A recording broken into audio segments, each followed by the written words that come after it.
after a shooting at a church in Sutherland Springs, Texas, claimed the lives of at least 26 people. Details are now emerging about the victims of the attack. Welcome back to What's Trending. I'm Shira Lazar. Sutherland Springs, Texas is a small town around 35 miles from San Antonio, now rocked by the deadliest mass shooting in the history of the state. Sutherland Springs is home to only 360 people, a gas station, a post office, and not even a traffic light. One of the victims of the shooting was the daughter of the church pastor, Frank Pomeroy. Annabelle Pomeroy was 14 years old, attending the 11 a.m. service at her father's church. Her parents, Frank and Sherry, were returning from a trip out of town when the attack occurred. One family lost 3 generations in the shooting. Brian Holcomb was filling in for Frank Pomeroy. He was the first person killed by the shooter, shot in the back on his way up to the pulpit. His wife of over 20 years, Carla Holcomb,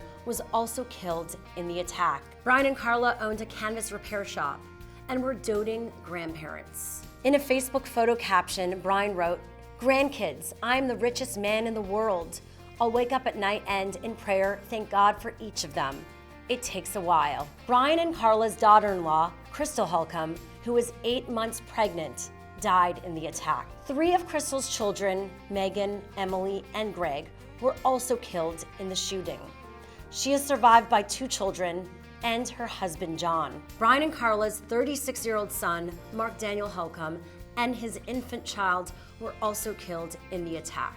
Joanne Ward was a mother of 4 who died in the attack with 2 of her daughters, 6-year-old Brooke Ward and 8-year-old Emily Garza. Details are still emerging about all the victims, but 2 men are being praised for trying to stop the attack. 55-year-old Stephen Williford, who lives across the street from First Baptist, grabbed his AR-15 assault rifle and returned fire. Williford, who has no military training or experience, managed to hit the shooter in a gap of his body armor, causing him to flee in his SUV. Another man witnessed the shooter escaping and helped to chase him down. Johnny Langendorf and Williford chased the shooter down the highway at nearly 95 miles per hour. We were doing about 95 down 539, going around traffic and everything.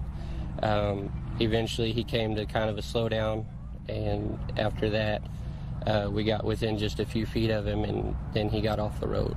The chase ended after the shooter took his own life and his vehicle came to a crashing stop in a field. Our thoughts are with all the families and victims of the attack and the entire community of Sutherland Springs. If you are looking for a way to help, you can contact Congress and demand common sense gun control at act.everytown.com, or you can donate blood with help from your local Red Cross. What is your reaction to this senseless tragedy?